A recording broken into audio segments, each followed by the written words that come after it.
que eles façam isso, é que ela gera um racha dentro da direita que acaba brigando entre si. Eu mesmo já falei sobre isso e por isso promovi o diálogo maior entre Eduardo Bolsonaro e Tarcísio, quando eu comecei a perceber que havia um fetiche quase sexual da imprensa sobre a disputa entre Eduardo e Tarcísio. Eles eram viciados em fomentar essas brigas. E as jornalistas da vida, do Globo, do Metrópolis e o que quer que seja, adoravam, ficavam o tempo inteiro, de forma que 90% das pessoas das perguntas que eu recebia eram e o Eduardo e o Tarcísio. Daí a minha postura muda. E eu começo a perceber, promovo a aproximação entre os dois, porque se a imprensa quer algo, esse algo não é bom para nós. E se não é bom para nós, eu não vou cair no jogo deles. Mas eu reconheço que não é sem motivo. Afinal, nós sabemos que o Tarcísio, de fato, isso é inegável, o Tarcísio é o candidato preferido pelo PP, pela União Brasil, pelo STF, pela Faria Lima, por todo o sistema. E todo o sistema não quer ver nem Pintado de Ouro, nem Jair, nem Eduardo. Eu já disse, repito, prefiro ser ingênuo e acreditar realmente que o Tarcísio está sendo sincero, não será candidato à presidência em 2026. Agora, e eu digo isso publicamente, e digo ao próprio governador, que todos do sistema estão conversando nos bastidores com a certeza de que conseguirão empurrar Tarcísio para ser candidato à presidência, isso eles estão. Com o apoio do Tarcísio, não sei, mas que estão conversando, estão. Ora, Eduardo uma vez disse muito bem no Paulo Figueiredo Show, Tarcísio também não queria ser candidato a governador, e ele é governador. Ontem mesmo, o Temer estava na CNN dizendo que o Tarcísio é o homem da pacificação, moderado, e que pode apresentar um projeto para o país, caso seja candidato à presidência em 2026. Ora, hoje de manhã também saiu uma reportagem, e pensem nisso, tá? Se Michel Temer, o Centrão, a mídia e o STF querem o Tarcísio como candidato, será que isso é bom para você? Ora, se nosso movimento é um movimento, acima de tudo, antissistema, e o sistema quer, com todas as forças, empurrar um candidato na sua goela, responda aqui, você no chat. Você quer esse candidato do sistema para você? Eu não. Isso não é nenhum demérito pessoal, o governador Tarcísio, que eu reputo ser um ótimo governador, e eu não tenho motivos para fazer nenhuma crítica pessoal a ele, eu até gosto pessoalmente dele. E acredito na lealdade dele ao presidente Bolsonaro.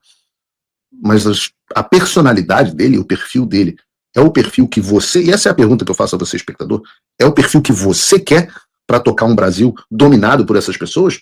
Ou você quer alguém mais como um Donald Trump? Essa é a pergunta de $1 milhão.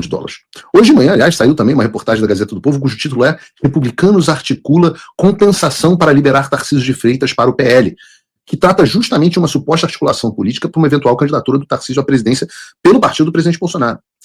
Então, beleza. A reportagem do Metrópolis foi desmentida pelo Flávio, pelo Carlos, etc.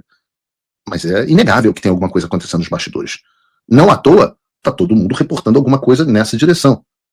E o que deve ser feito?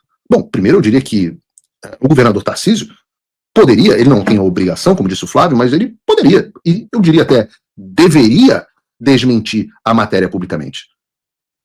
Segundo, bom, se fosse sobre mim eu desmentiria. Segundo, se de fato, como tem dito, não será candidato à presidência, pode também fazer um pronunciamento mais relevante. Quando ele disse que pretendia concorrer à reeleição do governo de São Paulo, foi um evento em Araçatuba, no interior de São Paulo. Não foi exatamente o evento mais televisionado do planeta. Então, eu acho que dá para fazer um posicionamento mais público nesse sentido. Um post no X já vai ter mais, 100 vezes mais alcance do que um evento no interior do estado. E assim fica claro, de fato, que ele é pré-candidato à reeleição do governo e não à presidência da República. E aí, como ninguém sabe o que vai ou não acontecer, inclusive sobre a candidatura do Tarcísio, nós temos reportagens como essa da Folha de São Paulo. Centrão já articula a candidatura de Ratinho como alternativa a Tarcísio de Freitas. E os jornais têm que se decidir. Porque, pensa comigo, os jornais têm que se decidir. Ou Tarcísio está fechado e ele será o candidato, ou o Centrão já articula a candidatura de Ratinho como alternativa a Tarcísio. É o plano A, o plano B, o plano C, só falta combinar com você. Porque eu não sei quem vai ser o candidato. O que eu sei é o seguinte, em 2022, eles tentaram João Dória, tentaram Eduardo Leite, tentaram muito Sérgio Moro, tentaram Luciano Huck, tentaram Michel Temer, tentaram Geraldo Alckmin, tentaram Henrique Meirelles, tentaram Rodrigo Pacheco, tentaram até Rodrigo Maia, e acabaram com a Simone Establishment. O Centrão nos odeia. Eles querem qualquer um. O sistema não quer o candidato antissistema. E isso é óbvio. Só falta combinar com quem tem voto. Porque nem as maquininhas ainda são imbatíveis. Agora você imagina, né? Tentar emplacar um Sérgio Moro como candidato. Ou tentaram muito. O que faz alguém botar na cabeça que Rodrigo Pacheco podia ser candidato a presidente? Olha o tamanho da desconexão do planeta em que esses caras vivem e o mundo real. E eu acho isso impressionante. Eu sei o motivo. Eles se informam pelos jornais. E os jornais se informam por eles. Então há uma caixa de ressonância onde é o macaquinho, aquela peça macaquinho, um enfiando o dedinho no fiofozinho do outro. Ou aqueles caras A gente não tem aqui a sauna a gente usou isso em outro programa, aquela sauna daquele personagem da série do Amazon Prime, dos super-heróis, como era o nome? Bad Boys. Bad Boys? Cara, aquilo é muito bom. É um comendo o outro. Né? É um atrás do outro. Então a imprensa informa o Centrão, que se informa pela imprensa, que informa a imprensa de novo, e aí vai esse ciclo vicioso. E essas pessoas vivem realmente no mundo paralelo. Eu acho impressionante que eu, nos Estados Unidos, há 11 anos, consiga ter uma visão muito melhor do que se passa dentro do Brasil do que as pessoas que estão em Brasília o dia inteiro, cobrindo política o dia inteiro. Então, eu quero dar uma notícia para vocês. Olha aqui bem no meu olho.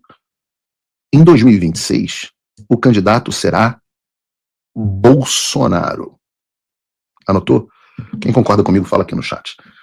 Queiram vocês ou não, o candidato será Bolsonaro. Ou o Brasil não terá eleições e não terá eleições reconhecidas internacionalmente. Não adianta acordo de Tarcísio, nem que o próprio Bolsonaro, na posição de refém, queira aceitar esse acordo. E nos bastidores, também tem, além de muito acordo, esses acordos tentam acontecer porque há, como eu havia prometido, muito choro e ranger de dentes rolando. E eu trago aqui a vocês uma notícia que vai deixar a maioria de vocês comovida, sentida, que dó.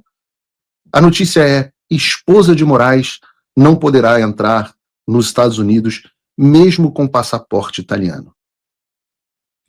Parece que tem gente querendo dar migué nos Estados Unidos e achavam que iam conseguir fazer isso só trocando o passaporte apresentado na imigração. Agora, o que eles não sabiam é que os americanos não são burros. Eu falei que as sanções Magnitsky não eram pouca coisa, mas parece que os caras não querem escutar. Evidentemente, uma vez que você é incluído na lista das pessoas sancionadas pelo OFAC, além de todas as penalidades financeiras advindas das sanções, você também está proibido, você é inadmissível de entrada nos Estados Unidos, por quaisquer meios que sejam viver. Cidadão italiano, como a Viviane de Moraes, ou como estava tentando Paulo Gonet com passaporte português, e passou pelo mesmo problema, até podem entrar nos Estados Unidos sem um visto formal através de um programa chamado como ESTA. Por isso, eu recomendo que você procure a Imigrex, Viviane, link na descrição. Mas você não é uma cidadã italiana comum. Você é habilitadora, cúmplice, apoiadora material de um violador internacional de direitos humanos, e por isso também sancionada.